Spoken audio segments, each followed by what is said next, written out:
आज हमारा 5 क्लास का थर्ड लेक्चर है, ठीक है। इस थर्ड लेक्चर में 5 क्लास के हम क्या पढ़ेंगे, इस थर्ड लेक्चर में हम पढ़ना शुरू करेंगे कि पौधों की अफजाइश कैसे होती है, ठीक है। इस चैप्टर का नाम है पौधों की अफजाइश।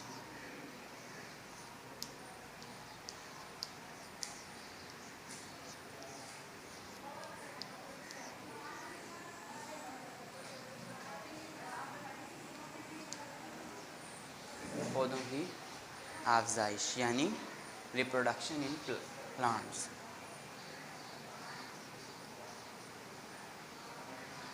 रिप्रोडक्शन ऑफ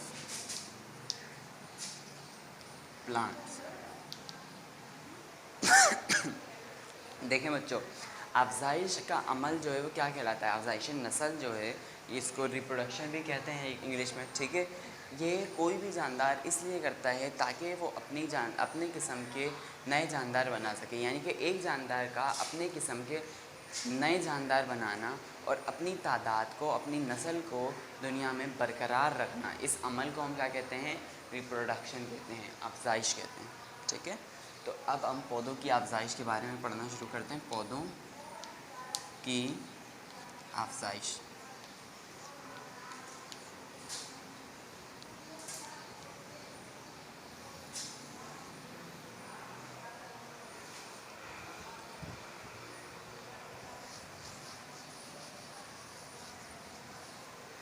अफजाइश क्या है?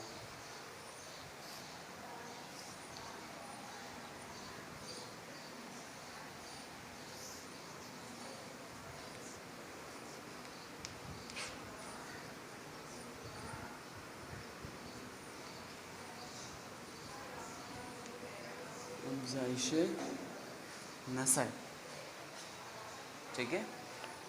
अफजाइश नस्ल क्या है?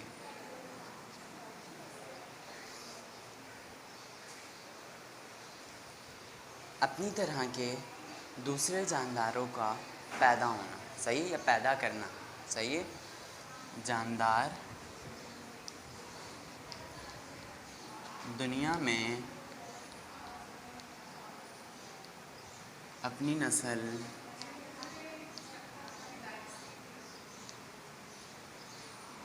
बरकरार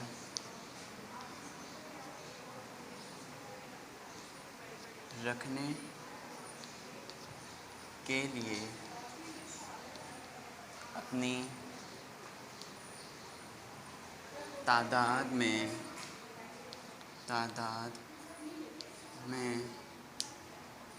इजाफ़ा करते हैं और अपनी पैदावार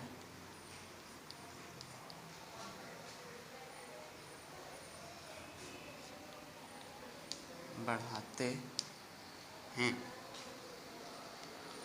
इस अमल को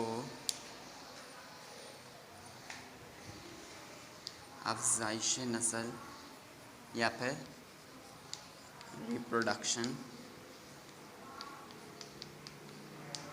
कहते हैं, ठीक है। एक ऑर्गेनिज़म है, अब अगर उसमें रिप्रोडक्शन का अमल नहीं हो रहा तो एक वक्त ऐसा आएगा कि उसकी जो रिप्रोडक्शन यानी कि उसकी जो नस्ल है दुनिया में वो कायम नहीं रहेगी।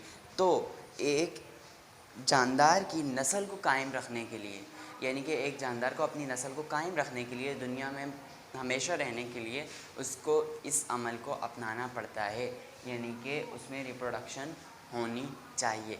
अगर इंसान में रिप्रोडक्शन ना हो तो आने वाली जनरेशन में इंसान नहीं पाए जाएंगे दुनिया में, ठीक है। पौधों में रिप्रोडक्शन ना हो तो आने वाले वक्तों में पौधे ख़त्म होना शुरू हो जाएंगे और हम पौधों को यूज़ कर लेते हैं तो फिर नए पौधे नहीं बनेंगे, सही है। तो जानदारों की नस्ल की बका के लिए, ताकि दुनिया जब तक कायम है, जब तक ये जानदार भी कायम रहें, इसके लिए ये अफजाइश अमल यानी कि रिप्रोडक्शन करते हैं, ठीक है। पर हम कौन सी अफजाइश पढ़ रहे हैं? पौधों की अफजाइश पढ़ रहे हैं, जानदारों में पौधों की अफजाइश पढ़ रहे हैं। तो पौधे किस तरह रिप्रोडक्शन करते हैं, उसके कुछ ज़रिए, सही है।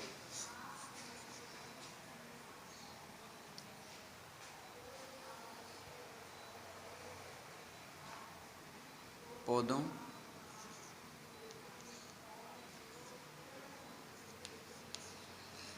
में मुख्तलिफ तरह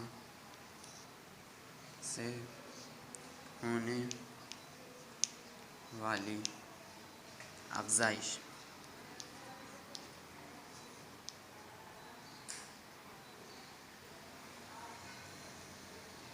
किस किस तरह से होती है अफ़ज़ाइश? ठीक है, पहला कटिंग यानी कलम। कलम आप एक पौधा है, ठीक है, छोटा सा पौधा लें आप, जैसे कि रोज़, नॉर्मली रोज़ लिया जाता है, तो रोज़ को जब हम इस तरह कट करते हैं, यानी कि ये एक रोज़ का पूरा जो है वो स्टेम है, ठीक है, उसको कट यहाँ से किया। जब मैंने यहाँ से कट किया तो इसकी क्या शेप आ गई, एक यूँ और एक यूँ। अब मैं चाहूँ तो इसका ये जड़ों वाला हिस्सा लगा दूँ ज़मीन में, या फिर मैं इसका ये तने वाला हिस्सा लगा दूँ, ये नए पौधे में कन्वर्ट हो जाएगा। तो कलम उसको बोलते हैं, कलम यानी कटिंग, ठीक है।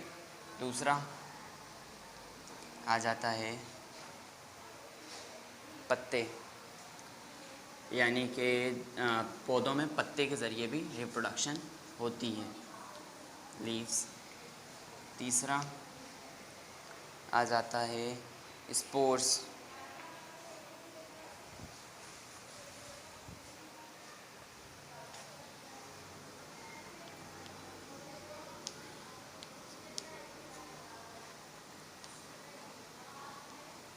ठीक है। चौथा आ जाता है बीज,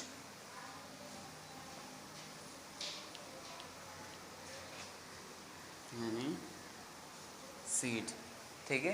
तो पौधों में जो रिप्रोडक्शन होती है, अफ़ज़ाइश का अमल होता है, वो इन 4 ज़रियों से भी होता है। इसके अलावा भी और दूसरे ज़राए होते हैं, पर हम ये 4 ज़रिए पढ़ेंगे, एक कलम, एक पत्ते, एक स्पोर्स, एक बीज के। इनके ज़रिए पौधा कैसे अपनी नस्ल को बढ़ाता है, ठीक है। तो सबसे पहले बात करते हैं कटिंग की, जिसको हम कलम भी कहते हैं, ठीक है। इधर रोज़ की एग्जांपल लेते हैं, ठीक है। रोज़, सही है, रोज़ लिया,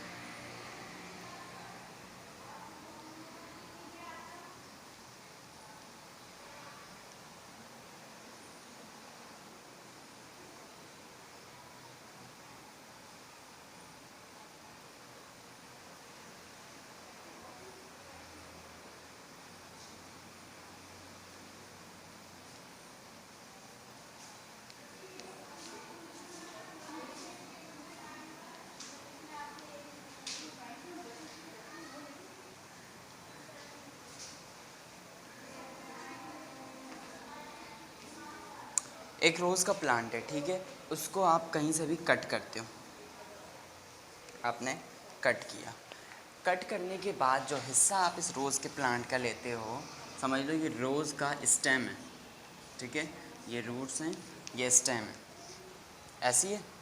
आपने इसको कट किया, कट किस वे में करना है, कट इस वे में करना है, तिरछा कट करना है। तिरछा जब कट किया तो इसके 2 हिस्से हो गए, ठीक है, एक ये वाला और दूसरा ये वाला। आप चाहो तो ये रूट्स वाला हिस्सा लगा दो, चाहो तो रूट्स के बगैर ये स्टेम वाला हिस्सा लगा दो, पौधा क्या करेगा, वहीं से ग्रो करना शुरू कर जाएगा, सही है। तो प्लांट्स अपनी तादाद को कटिंग के ज़रिए भी बढ़ाते हैं, यानी कि जिन प्लांट्स में ना स्पोर्स बन रहे हों, ना उनके लीव्स इस लायक हों कि वो रिप्रोडक्शन कर सकें, ना उसमें बीज की कोई प्रोडक्शन हो रही हो, ना ही तो उसमें स्पोर्स बन रहे हो, तो फिर उन प्लांट्स में हम क्या करते हैं, उन प्लांट्स में हम कटिंग करवाते हैं, जैसे कि रोज़, ठीक है।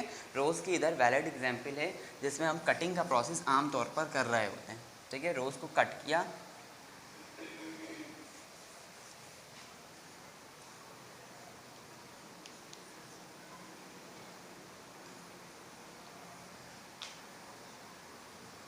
की कलम बनाकर, कलम समझ गए आप, कलम का वर्ड जो यूज़ किया क्यों यूज़ किया है कि उसको जो हम तिरछा कट करते हैं उस वजह से उसको कटिंग को उसकी कलम का नाम दिया है। मिट्टी और खाद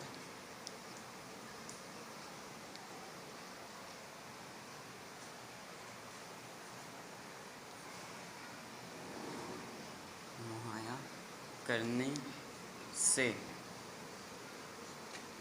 नया पौधा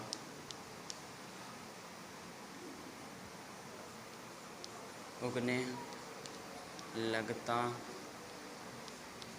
है। अब नया पौधा किस तरह उगता है? अगर हमने रूट्स वाला पार्ट लगाया है तो क्या निकलेगी? स्टेम निकलेगी। और अगर हमने स्टेम वाला पार्ट लगाया है तो पहले वो उसमें से रूट्स अराइज होंगे। रूट्स के अराइज होने के बाद फिर स्टेम का जो फर्दर प्रोसेस है, यानी कि मज़ीद लीव्स आएंगे, मज़ीद फ्लावर्स आएंगे, मज़ीद जो है वो ब्रांचेस बनती जाएंगी। जड़ों से तना और तने से जड़ की पैदावार होती है। ठीक है, समझ में आ गई बात? कटिंग में क्या होता है? कटिंग के बाद जो हमारा अगला प्रोसेस आता है वो है पत्ते। ठीक है, पत्तों के ज़रिए कैसे रिप्रोडक्शन होती है? लीव्स। दरअसल हर पत्ते में रिप्रोडक्शन नहीं होती। आप पीपल के पत्ते देखते हो, सदाबहार के पत्ते देखते हो, रोज़ के पत्ते देखते हो और मुख्तलिफ पत्ते देखते हो, आप बोलते हो पत्ता हमने दबा दिया पर रिप्रोडक्शन नहीं हुई। पत्तों में जो रिप्रोडक्शन है वो एक ख़ास किस्म के पौधे में होती है सिर्फ, और वो जो पौधे हैं वो क्या कहलाते हैं? वो पौधे कहलाते हैं ब्रायोफाइलम। क्या कहलाते हैं? वो पौधे कहलाते हैं ब्रायोफाइलम।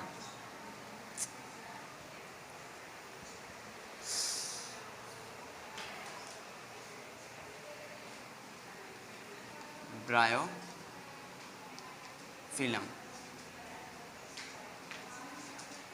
यानी ज़्यादा, यानी इस, रुक जाए, इसको मैं आपको इस तरह बता देता हूँ। जिस पौधे में या जिस पौधे के पत्तों में, ठीक है, पानी की मिकदार, पानी और गूदे की मिकदार, गूदे की मिकदार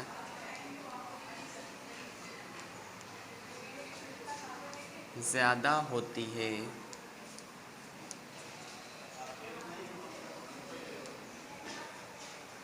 जिस पौधे में पानी और गूदे की मिकदार ज़्यादा होती है वो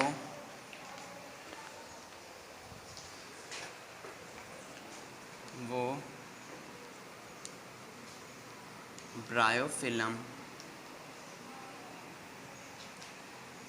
कहलाते हैं।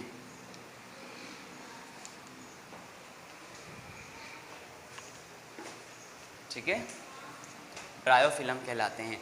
अब इन पत्तों में से मज़ीद प्रोडक्शन किस तरह हो रही होती है? एक पत्ता है, ठीक है, क्या पता आपने ये देखा भी हो, ये बहुत चौड़ा सा पत्ता होता है और इसके अंदर गूदा और पानी दोनों में से कुछ भी नहीं नज़र आ रहा होता। जिस तरह हम एलोवेरा का पौधा देखते हैं और उसका गूदा जो है वो बाकायदा हमें तोड़ने पर दिख रहा होता है, इसके तोड़ने पर गूदा नहीं दिखता। बात समझ में आ रही है? पर इसके पौधे किस तरह के होते हैं? जैसे आप मिट्टी लो, ठीक है, मिट्टी, ताज़ी ताज़ी मिट्टी और चिकनी मिट्टी, और उससे आप उसको चपटा करो, चपटा करने के बाद जब उसको मोड़ोगे तो वो फ़ौरन से टूट जाएगा। ठीक उसी तरह ये जो पत्ते होते हैं ये टूट जाते हैं। अच्छा है, इन पर प्रोडक्शन कैसे होती है प्लांट की? दरअसल इनका जो ये डिज़ाइन है, ठीक है, ये जो गैप है, यहाँ पे एक नया पौधा उगता है ऊपर से और नीचे की तरफ चली जाती हैं जड़ें। एक पौधा होगा, नीचे की तरफ जड़ें, एक पौधा, नीचे की तरफ जड़ें। अब ये जब लीव्स के ऊपर बड़े होते जाते हैं तो एक वक्त आता है कि लीव्स को छोड़कर ज़मीन पर गिर जाते हैं। जब ज़मीन पर गिरते हैं इनकी रूट्स जो है वो ज़मीन पर जमने लगती हैं और पौधा अराइज होना शुरू हो जाता है। और आहिस्ता आहिस्ता एक नन्हा सा पौधा एक बहुत बड़े पौधे में कन्वर्ट हो जाता है और ये प्रोसेस पत्तों के थ्रू इसी तरह चलता रहता है। सही है, ये हो गई ब्रायोफाइलम की डेफिनेशन। अब पत्तों के थ्रू रिप्रोडक्शन कैसे होती है? पत्तों के ऊपर ही से नए पौधे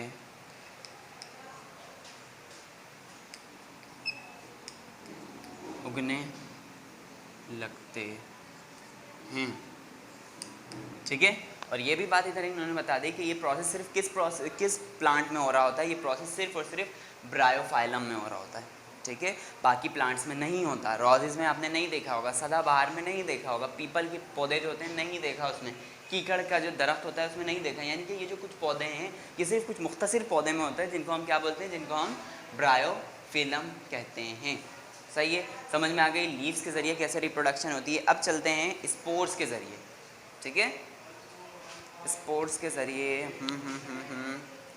रिप्रोडक्शन क्लास, मुझे जगह चाहिए होगी। सही है, इसलिए मैं ये वाला हिस्सा मिटा रहा हूँ। आपने ये बहुत अच्छी तरह कॉपी करना है कि आपके सारे बबल इसमें मैनेज होना है।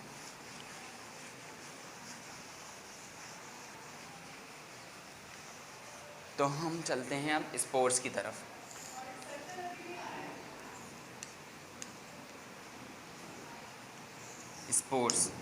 स्पोर्ट्स क्या काम करते हैं? स्पोर्ट्स क्या होते हैं? सही है, सबसे पहले तो ये पता होना चाहिए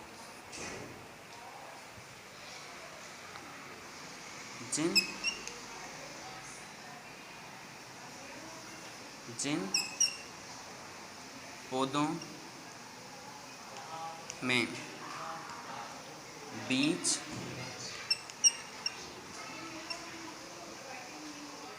से नया पौधा नहीं उगता, उनमें स्पोर्स पाए जाते हैं।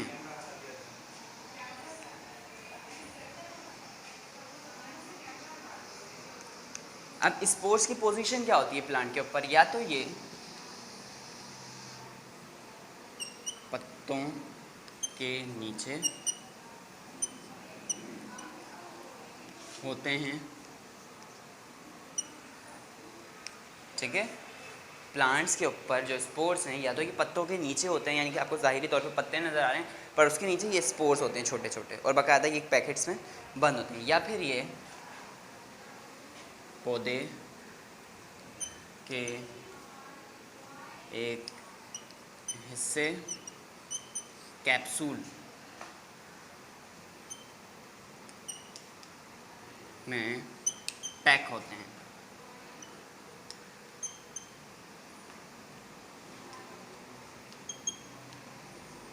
ठीक है, अच्छा आप बोलोगे हमने पौधे के पीछे भी देख लिया, आगे भी देख लिया, ये तो नहीं होते।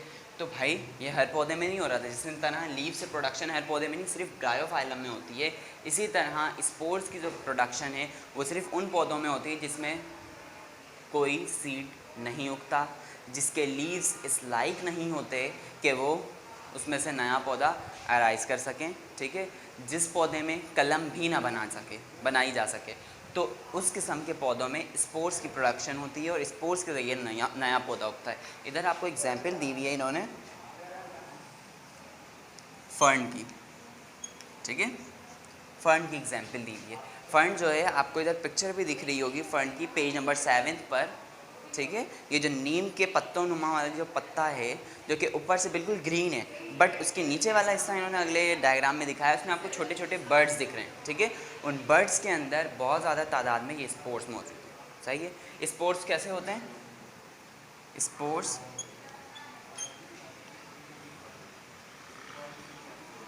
यूनिसेलुलर होते हैं हमने पिछले चैप्टर में पढ़ा था यूनिसेलुलर क्या है, ऐसे जानदार जो एक सेल पर मुश्तमिल होते हैं जिनको हम आम आंखों से नहीं देख सकते। तो अगर एक बर्ड नज़र आ रहा है और हमें पता है इसके अंदर बहुत सारे स्पोर्स हैं और वो हमें नज़र आ रहे हैं, यानी कि गुच्छे की सूरत में तो हमें नज़र आ रहे हैं, तो हमें कैसे पता चलेगा कि इसके अंदर स्पोर्स कितने हैं? नहीं पता चल सकता। क्यों? क्योंकि स्पोर्स जो हैं वो यूनिसेलुलर हैं, यकखलवी जानदार हैं। सही है, तो वो तो आम आंखों से नज़र ही नहीं आ सकते, पर फिर भी वो नज़र आ रहे हैं। इसका मतलब वो इतनी ज़्यादा तादाद में हैं, उनका हुज्जम उधर इतनी ज़्यादा है इतने से कैप्सूल में कि वो बहुत ज़्यादा तादाद में हमें नज़र आ रहे हैं, वो वाज़ा तौर पर नज़र आ रहे हैं। सही है, वैसे दरअसल हम एक स्पोर को आम आंखों से नहीं देख सकते। अब स्पोर से रिप्रोडक्शन होती कैसे है? स्पोर जो है लाइट होने की वजह से एक जगह से दूसरी जगह जाकर गिर जाते हैं। अब जहाँ वो गिरते हैं वहाँ से नया पौधा, फर्न का नया पौधा उगने लगता है। स्पोर्स हवा के ज़रिए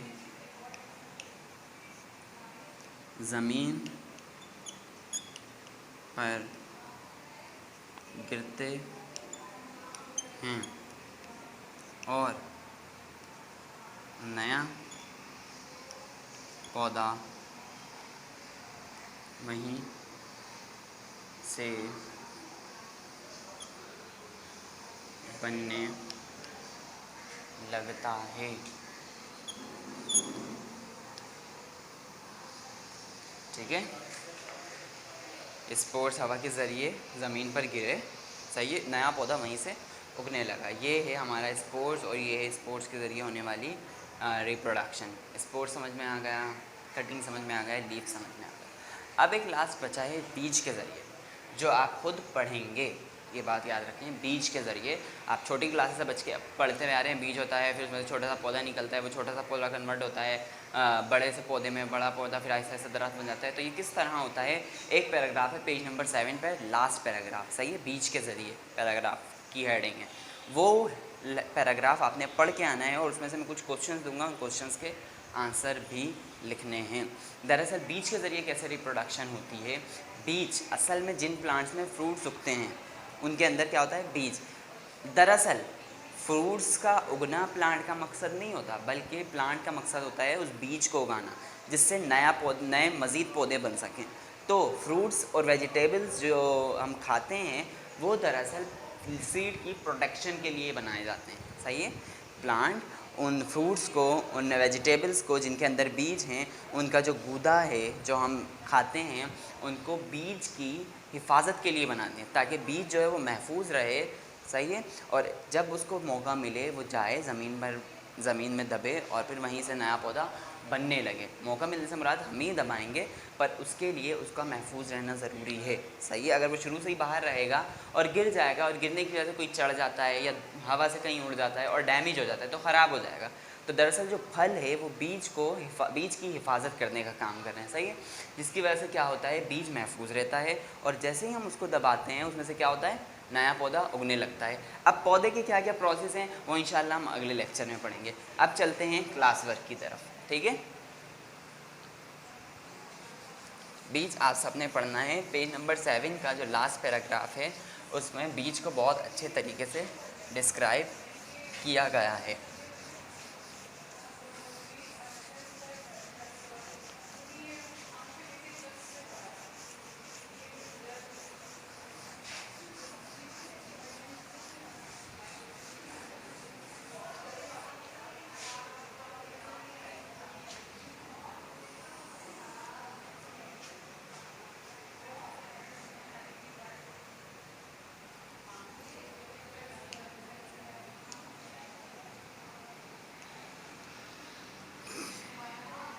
पौधों की अफजाइश, ये हमारा चैप्टर चल रहा है। ठीक है, और अब हम जा रहे हैं अपने क्लास वर्क की तरफ कि अभी हमें क्या काम करना है। सबसे पहले अफजाइश नस्ल क्या है, रिप्रोडक्शन क्या है? पहला सवाल, रिप्रोडक्शन लिखते हैं। रिप्रोडक्शन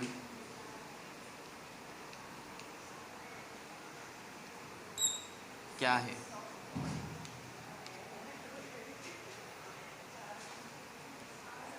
पौधे में होने वाली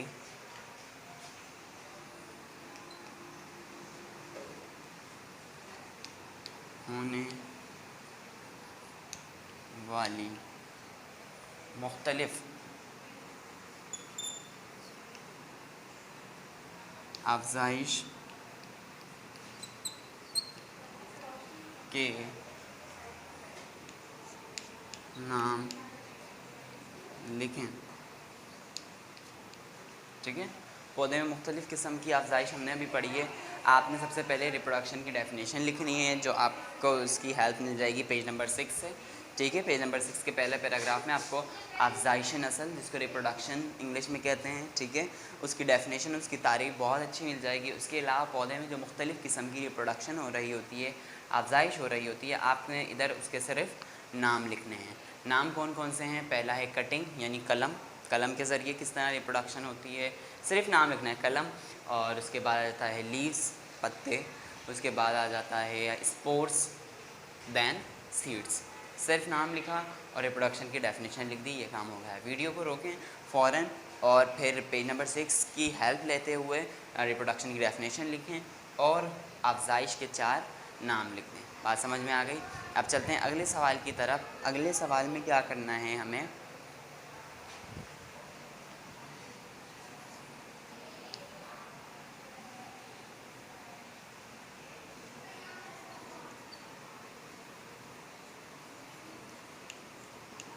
ब्रायोफिलम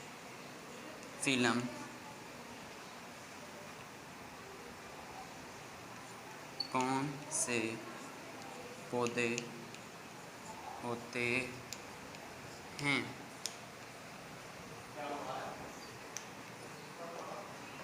ठीक है, ब्रायोफिलम कौन से पौधे होते हैं, यानी कि ब्रायोफिलम बाकी पौधों से मुख्तलिफ होते हैं। उनमें बाकी पौधों की तरह मजबूत तना, ठीक है, और फैली हुई जड़ें, लंबी जड़ें नहीं होती, बल्कि इनकी जड़ें भी बहुत थोड़ी सी होती हैं। और उसके अलावा इनमें तना भी बहुत नाजुक सा होता है और पत्ते भी इनके बहुत नाजुक से होते हैं। बात समझ में आ गई? ब्रायोफिलम से के लिए आप बबल से भी हेल्प ले सकते हो। उसके अलावा पेज नंबर 7 पे आपको फर्स्ट पैराग्राफ में ब्रायोफिलम की जो तारीफ़ है वो मिल जाएगी। आगे चलते हैं। आगे जो है हमने पढ़ा स्पोर्स।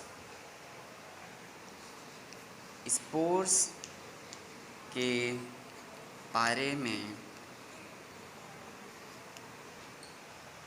आप क्या जानते हैं?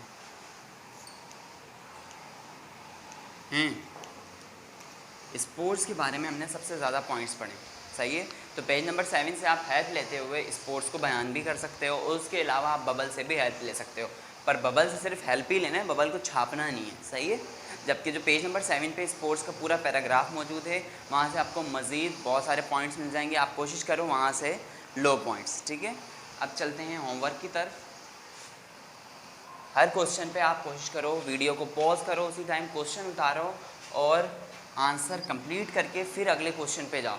ये नहीं कि धड़ धड़ क्वेश्चन उतारे और चले गए होमवर्क पे, सही है। 1 बाय 1 क्वेश्चन, देन उनका आंसर, उसके बाद फिर अगला क्वेश्चन।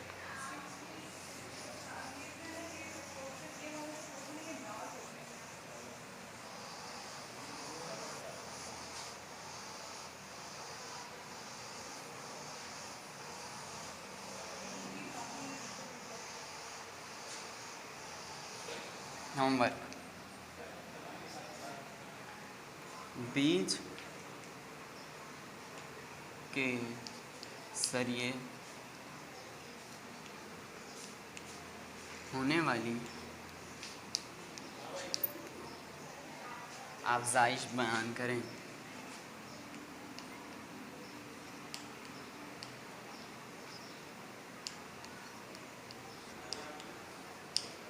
ठीक है, रिप्रोडक्शन का अमल बीच में कैसे हो रहा है वो आपने खुद से पढ़ना है, खुद से समझना है, क्योंकि उर्दू में बासानी आपके समझ में आ जाएगा।